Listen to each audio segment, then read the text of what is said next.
مولاي صل وسلم دائما أبدا على الحمد للہ وحدہ لا شریک لہ والصلاة والسلام علی من لا نبی بعد۔ روزہ رکھنے کے لیے کوئی شخص سحری کر رہا ہے، یعنی کچھ کھا رہا ہے یا پی رہا ہے، اور اندازہ ہوا کہ اذان ہونے لگی ہے تو کھانا اور پینا بند کر دے، اس لیے کہ روزے کا تعلق اذان کے ساتھ نہیں وقت کے ساتھ ہے۔ اور ہمارے اس موجودہ دور میں پوری دنیا میں جو فجر کی اذان ہوتی ہے وہ فجر کا وقت داخل ہونے کے بعد ہوتی ہے، پہلے نہیں ہوتی۔ اس لیے اذان کا اندازہ ہو کہ شروع ہونے لگی ہے، اسی وقت ہی کھانا اور پینا بند کر دیں۔ اگر کوئی شخص کھا رہا تھا اور پی رہا تھا، اذان شروع ہو گئی، اب بھی کھا رہا ہے اور پی رہا ہے، تو اس کا روزہ نہیں ہوا۔ یہ مسئلہ اچھی طرح ذہن نشین فرما لیں۔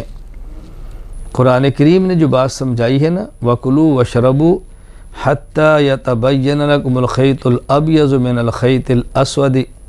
قرآن کریم وقت کی بات کر رہا ہے، اذان کی بات نہیں کر رہا۔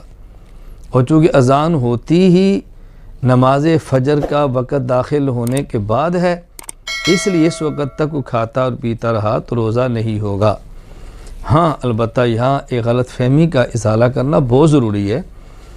آج کے دور میں بعض لوگ کہہ رہے ہیں کہ نہیں جی، اگر اذان شروع ہو جائے، کھا رہا ہو پی رہا ہو تو کھانے اور پینے کو جاری رکھنا چاہیے، اس لیے کہ حدیث پاک میں ہے، رسول اکرم صلی اللہ علیہ وسلم نے فرمایا، اذا سمع احدکم النداء والاناء على يده فلا يضعه حتى يقضي حاجته منه۔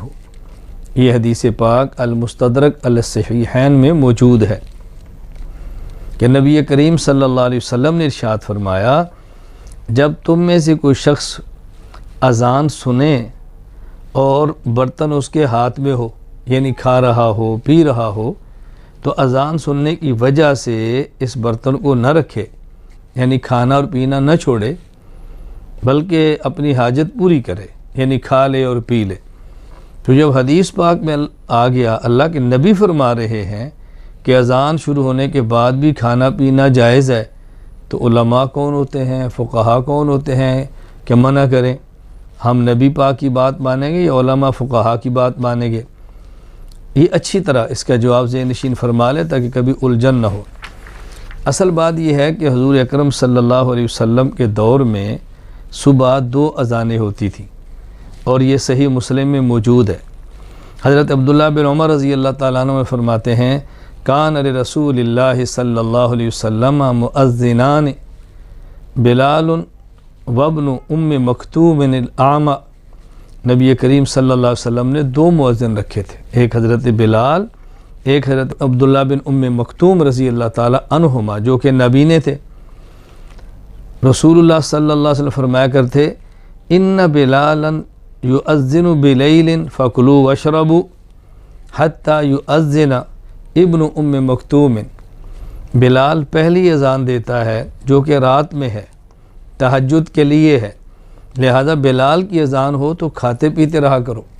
ہاں، عبداللہ بن ام مکتوم جو اذان دیتا ہے وہ نماز فجر کے لیے ہے، جب وہ اذان دے تو پھر کھانا بھی نہیں اور پینا بھی نہیں۔ اب دیکھیں، آدھا مسئلہ بیان کیا گیا نا، آدھی حدیث بیان کی گئی۔ تو رسول اکرم صلی اللہ علیہ وسلم کے دور میں حضرت بلال پہلے اذان دیتے تہجد کے لیے، عبداللہ بن ام مکتوم رضی اللہ عنہ اذان دیتے بعد میں نماز فجر کے لیے۔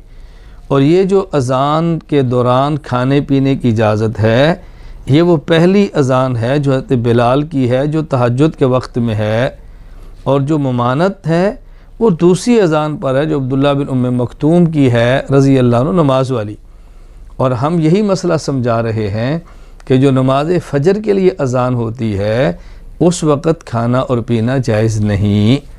اللہ تعالیٰ کا بڑا شکر ہے کہ بحمد اللہ تعالیٰ احناف فقہا اہل سنت والجماعت، ان کے سامنے ایک حدیث نہیں ساری حدیثیں ہوتی ہیں۔ بعض لوگوں کے سامنے ایک حدیث ہوتی ہے تو مسئلہ اور بتا دیتے ہیں، الحمدللہ اہل سنت والجماعت، احناف، علماء، فقہا، ان کے سامنے ساری احادیث موجود ہوتی ہیں، اس لیے مسئلہ غلط نہیں بتاتے۔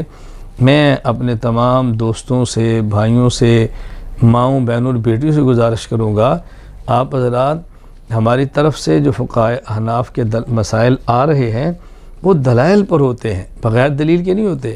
آپ اطمینان رکھا کریں، اور جب کوئی ہم مسئلہ بتائیں اس کے خلاف اگر آپ کو کوئی حدیث پیش کرے، آپ گھبرائیں مت، آپ ہمارے سے رابطہ کریں، رجوع فرمائیں، ہم بتائیں کہ اس حدیث کا مطلب کیا ہے جو سمجھنے میں غلطی ہوئی ہے۔ اللہ تعالیٰ ہمیں سمجھنے کی توفیق عطا فرمائے۔ وآخر دعوانا ان الحمد للہ رب العالمین۔